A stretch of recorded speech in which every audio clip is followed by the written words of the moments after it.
Ahoj, rozhodla som sa, že vám poviem niečo o zámku v meste Mikulov v Českej republike. Zámok stojí na vápencovej skale nad mestom, takže je viditeľný z diaľky. Pôvodne to bol románsky hrad, ktorý sa v priebehu storočí premenil na honosný barokový zámok. Vďaka tomu uvidíš rôzne architektonické štýly. Od konca 16. storočia bol zámok sídlom mocného rodu Dieterichsteniovcov.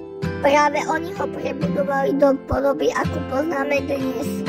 Zámok bol centrom kultúry a umenia, kde sa konali významné slávnosti.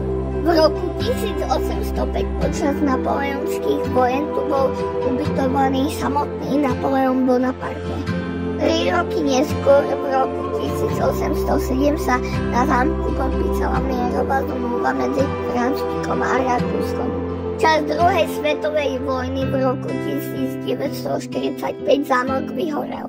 Oheň ho zničil takmer celý. Mnoho umelcov a historikov sa spojilo, aby zámok zrekonštruovali. Dnes je to symbol ich snahy a lásky k histórii.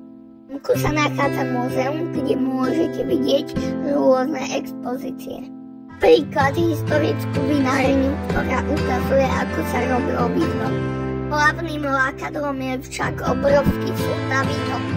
Jeden z najväčších v strednej Európe, do ktorého sa zmestí neuveriteľných 100 000 litrov.